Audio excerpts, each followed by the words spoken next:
जिस पर पीएम मोदी को था सबसे ज्यादा विश्वास, उसी ने किया विश्वासघात। ये बहुत बड़ा स्वच्छता का अभियान है, ये किसी को परेशान करने के लिए नहीं है। लेकिन मैं इस बात को स्पष्ट मानता हूं, बिना हिसाब का अगर कुछ आया हाथ तो उसका देश आजाद हुआ तब से आज तक का हिसाब चेक करने वाला हूं।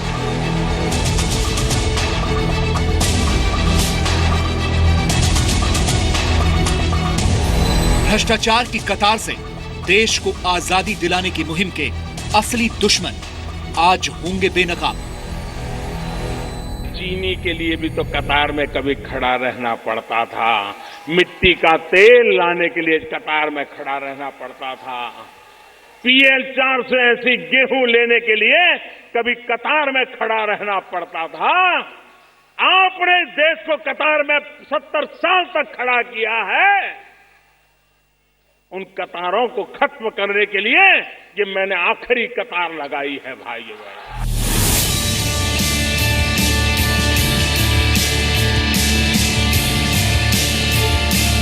आज हम आपको बताएंगे पीएम की करेंसी क्रांति के भरोसेमंद सिपाहियों ने ही कैसे दिया मोदी सरकार को धोखा। बैंक वाले जेल में जा रहे हैं, बड़े बड़े गड्ढे लेकर के भागे हुए लोग जेल जा रहे हैं। चारों तरफ उनको लगा था कि ठीक है, मोदी जी 1500 की बंद कर देता है, हम पिछले दरवाजे से कुछ कर लेंगे। लेकिन उनको मालूम नहीं था मोदी ने पिछले दरवाजे पर भी कैमरे लगाए हुए हैं। ये सब के सब पकड़े जाने वाले, कोई बचने वाला नहीं है। आज आपको पता चलेगा नोटबंदी के बाद पीएम मोदी ने जिसके भरोसे देश की जनता से 50 दिन में सारी परेशानी दूर कर देने का वादा किया, उसने कैसे की धोखाधड़ी। मैंने सिर्फ देश से 50 दिन मांगे हैं, 50 दिन। 30 दिसंबर तक मुझे मौका दीजिए मेरे भाई। अगर 30 दिसंबर के बाद कोई मेरी कमी रह जाए, कोई मेरी गलती निकल जाए, कोई मेरा गलत इरादा निकल जाए, आप जिस चौराहे में मुझे खड़ा करेंगे, मैं खड़ा होकर के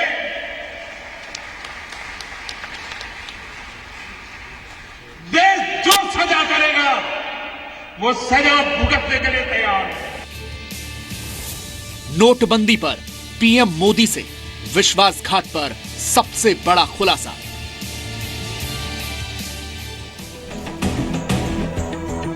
नमस्कार, आप देख रहे हैं जी न्यूज। आपके साथ हूं मैं रुबिका लियाकत। जी हां, विश्वासघात।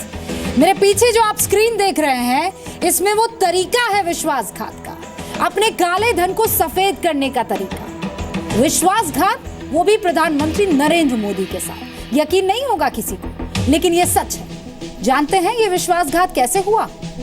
ठीक इसी तरह इस पूरे नेक्सस का खुलासा हम करेंगे, बिल्कुल इसी तरीके से आपको विस्तार से बताएंगे कि आखिर कैसे नोटबंदी के बाद देश के पीएम के साथ विश्वासघात हुआ है। और विश्वासघात करने वाले वही लोग हैं जिन पर पीएम मोदी ने सबसे ज्यादा भरोसा जताया। नोटबंदी पर आज सुप्रीम कोर्ट में भी मोदी सरकार ने यह बताने की कोशिश की कि उनके साथ विश्वासघात हुआ है। आज हमारी इस खास पेशकश में पीएम की करेंसी क्रांति से धोखाधड़ी करने वाले एक एक को बेनकाब करेंगे।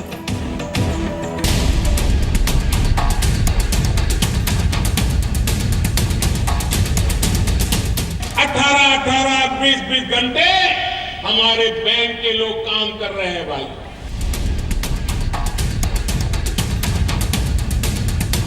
बैंक वाले जेल में जा रहे हैं। करेंसी क्रांति में पीएम मोदी से विश्वासघात।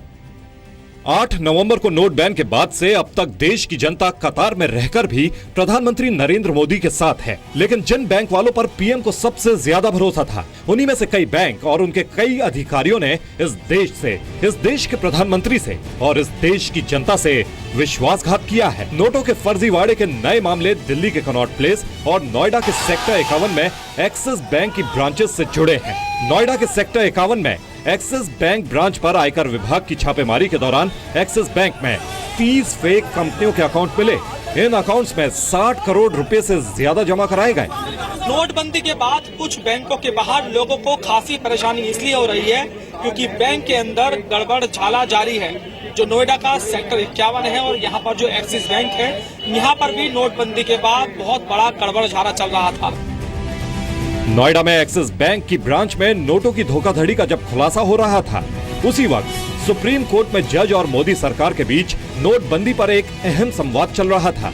इस संवाद में सुप्रीम कोर्ट के जज ने पूछा, जब देश का आम आदमी एक एक नोट के लिए तरस रहा है, तो कुछ लोगों के पास बड़ी संख्या में नए नोट कैसे आ गए? इस सवाल पर मोदी सरकार की तरफ से अटॉर्नी जनरल मुकुल रोहतगी ने कहा, ऐसी घटना कई बैंक मैनेजर्स की मिलीभगत से हो रही है। कुछ बैंक मैनेजर अवैध गतिविधियों में शामिल हैं और सरकार दोषियों के खिलाफ कार्रवाई कर रही है। ये जो STRs आते हैं, suspicious transaction reports, that report is generated by the banks. So therefore let us not paint all the banks in same brush. सारे STRs जो आते हैं, suspicious transaction reports, they are generated by the bank officials. So वो जो report दे रहे हैं, उसी के आधार पर फर्दर इन्वेस्टिगेशन हो रहा है। नोटबंदी के बाद देश भर में हो रही छापेमारी के दौरान अब तक 200 करोड़ से ज्यादा के नए नोट मिले हैं और ऐसे मामलों में शामिल बैंक और बैंक के कर्मचारियों पर मोदी सरकार की तीसरी नजर है। बैंक वाले जेल में जा रहे हैं, बड़े बड़े गड्ढे लेकर के भागे हुए लोग जेल जा रहे हैं। चारों तरफ उनको लगा था कि ठीक है, मोदी जी 1500 की बंद कर देता है, हम पिछले दरवाजे से कुछ कर लेंगे। लेकिन उनको मालूम नहीं था, मोदी ने पिछले दरवाजे पर भी कैमरे लगाए हुए हैं। ये सब के सब पकड़े जाने वाले, कोई बचने वाला नहीं है। 2 महीना, 3 महीना, 6 महीना, जिन्होंने भी 8 तारीख के बाद नए पाप किए हैं, वो तो किसी हालत में बचने वाले नहीं है भाइयों बहनों। उनको सजा भुगतनी पड़ेगी। मोदी सरकार की करेंसी क्रांति को नाकाम करने की साजिश कुछ बैंकों के अंदर कैसे चल रही है, अब ये जान लीजिए। काले धन को सफेद करने के खेल में मुख्य रूप से 4 किरदार हैं। पहला किरदार काले धन के कुबेर, दूसरा किरदार CA यानी चार्टेड अकाउंटेंट, तीसरा और सबसे अहम किरदार बैंक और चौथा किरदार ज्वेलर।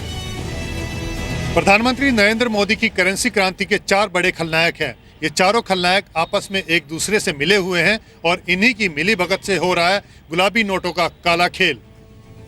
उदाहरण के जरिए अब आपको समझाते हैं कि बैंकों के नोट वाले फर्जीवाड़े का खेल।